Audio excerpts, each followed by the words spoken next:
Okay, this video we're going to talk about what we call internal energy, but first I want to start off with the first law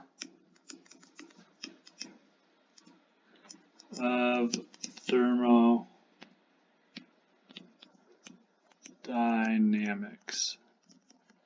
And it's important, so I'm using the rainbow pen. Okay. And the first law of thermodynamics, there's lots of different ways to state it. I'm going to give you two. Energy cannot be created nor destroyed, or nor, who cares?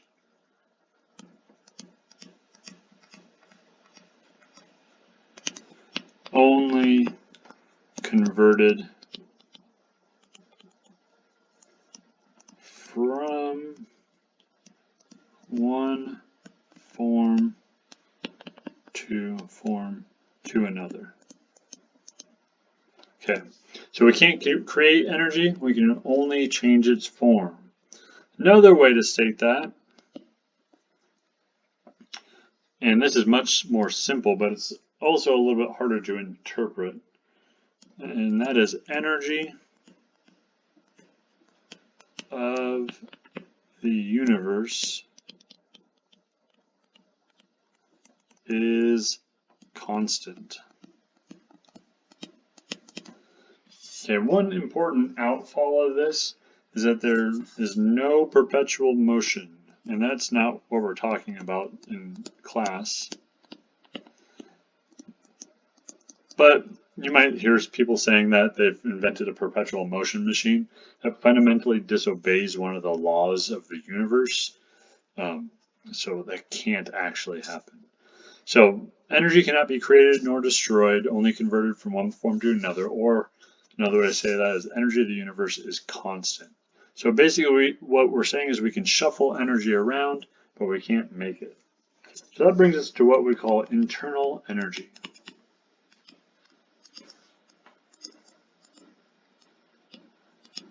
And we give that the abbreviation E. Okay, that's an easy one to remember, internal energy. And that is simply the sum of kinetic and potential energy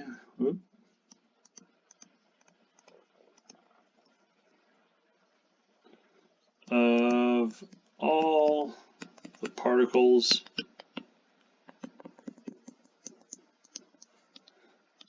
in a system. And when I say particles, I mean molecules, atoms, ions, whatever the system is made of. And I'm glad somebody asked, what is the system? Well, we have to define system and surroundings because that's where energy is transferred between. So usually in chemistry, we're studying reactions, we're studying chemicals. So the system is the reaction. And that's just whatever reaction we happen to be studying. Or another way to state it would be the chemicals. Okay? And the opposite of the system is the surroundings.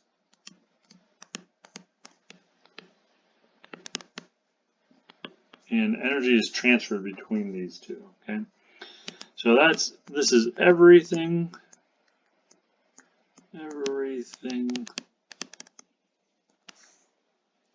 that can exchange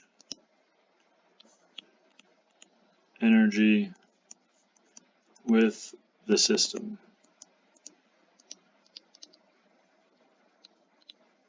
So simply put, this would be things like glassware in the lab,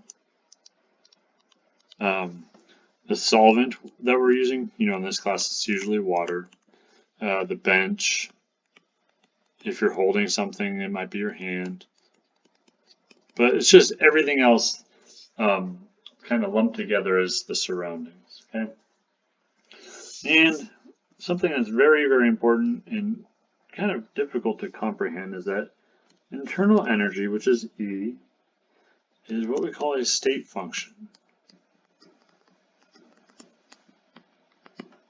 And what is a state function? Well, a state function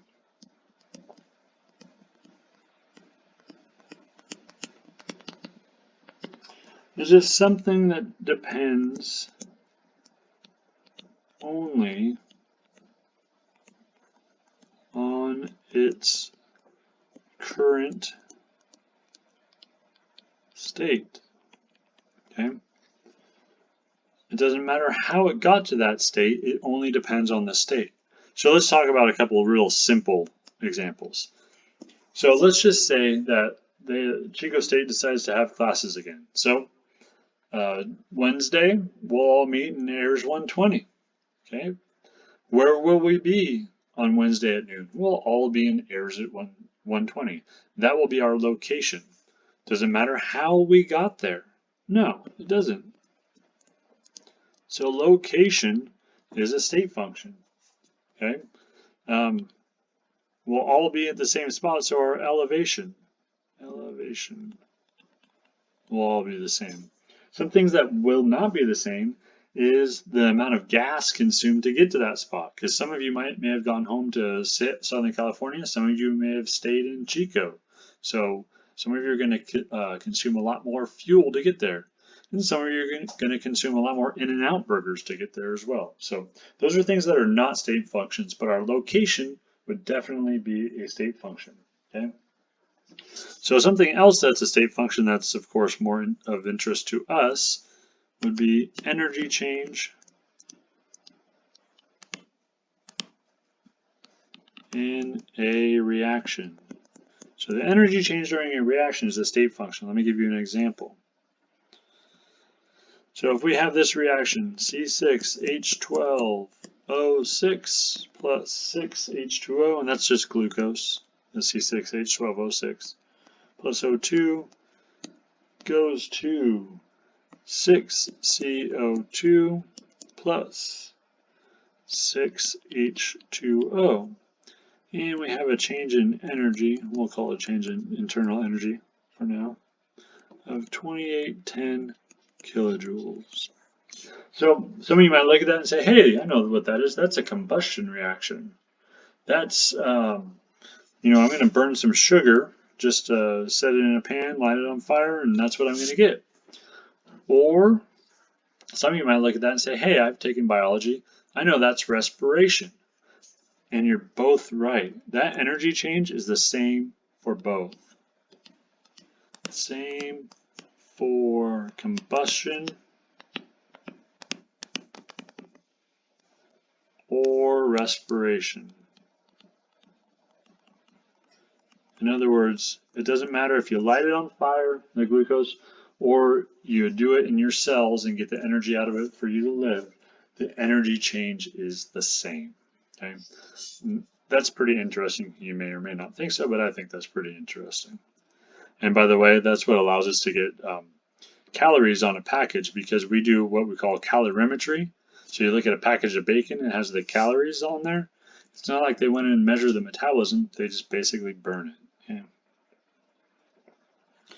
All right, so let's move on. Let's talk some more about internal energy. And because energy change in a reaction is a state function, let's talk about that. Let's talk about this change in internal energy. And anytime we have a delta, it is equal to the final minus the initial. So delta E is equal to E final minus E initial. Well, we're talking about a chemical reaction here. So delta E, what's the final of a reaction? That's products minus E of the reactants.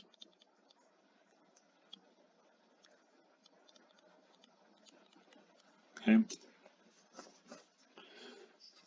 So we can measure delta E, and it's actually much, much easier to measure delta E than it is to measure actual energy, the absolute energy. So let's just look at an example of what that might look like real quick, and then we'll be done.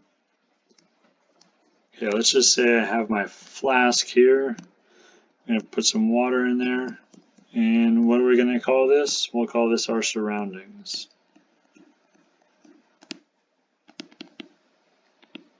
And I just picked a reaction kind of out of the blue. Simple one. NaOH aqueous. You know what? Let's just leave off those phases. It'll make this go a little faster. NaOH plus HCl gives us NaCl plus H2O. Well, guess what? This reaction actually gives off some heat. So, oh, I should write over here that this is our system. Okay, this gives off some heat. So, we add heat to that water, to the surroundings, because anything lost by the system is picked up by the surroundings. So delta E in this process is less than 0. That just means that it's negative. It's a negative value, because in chemistry we're interested in the reaction, so we always reference the reaction when we talk about delta E, or change in energy, okay? Always reference the reaction. And we can flip that reaction around, and we can write, not that this would actually happen, but just for the sake of argument, if we flip this reaction around, guess what's going to happen? The exact opposite process will happen. The surroundings will lose heat and the reaction will pick it up, and delta E will be greater than 0. It will be positive. Okay, in the top case, the system loses, surroundings gain energy. And it's just the opposite here. The system gains,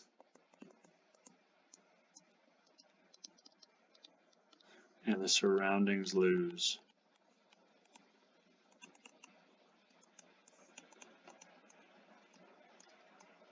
So can we sum that up in a real simple equation? Absolutely. Okay. And that simple equation is that energy change of the system is equal and opposite to the energy change of the surroundings. That doesn't necessarily mean that one is positive, one is negative. It just means they are opposite. Well, it does mean that one is positive and one is negative. It doesn't mean that surroundings are always negative or the system is always positive. It just means that their signs are opposite.